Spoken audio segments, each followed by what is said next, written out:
You mentioned taking a break. So taking a break from producing, another pivotal thing, one thing about Amadeus, he is the king of pivoting. You pivoted from producer to musical director and tour manager. How did you get into that? So me, myself, Mike Jones, Trey Songz was in the studio working on a song called I Know. That was for Mike Jones' album years ago. And there was a drum set in the corner.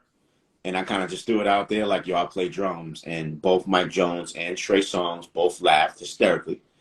And I'm like, what are y'all laughing at? Like this is real. Like I'm really a drummer. I really play drums. And they just laughed. And I was like, all right, cool. And I mentioned it to Trey. I said, yo, bro, you know, this is I think he had put out his first album. So this is brand new Trey, Braids.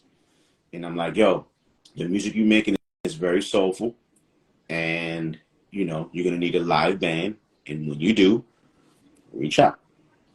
That's it. Selfless plug. You know, put it out there. We went back to finish the record. After the record was done, we was in Houston.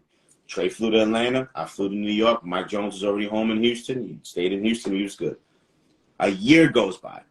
I get a phone call. Yo, it's Delonte.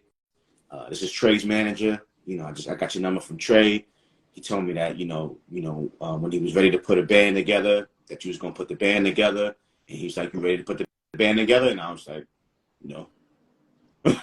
He said, well, you told Trey you was going to put the band together.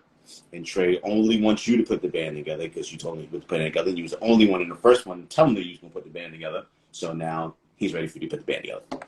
And it was a moment of like, man, I done spoke this up and spoke this into existence. And I don't even know how to put a band together. You know, so what I did was I went and got my brothers. Shout out to Butters. Shout out to Brian.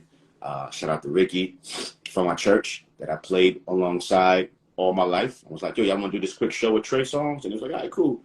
Did the show in the city, New York. R&B Spotlight Live, it's what it called.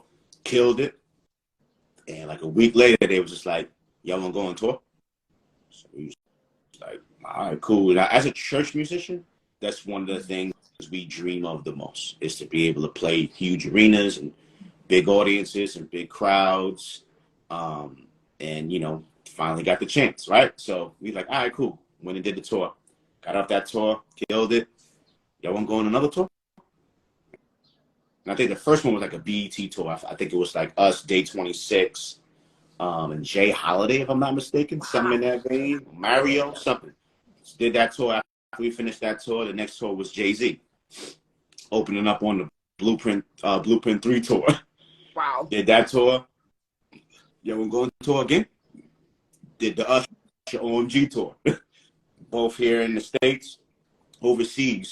So then in between, we had our own tours. We did an Anticipation tour. We did, I forgot the other tours, but we did a bunch of different tours. Long story short, that one thing of me mentioning to Trey, getting a phone call a year later, turned into us being on tour for 15 years. Present day. Yeah, so a life changed for all of us.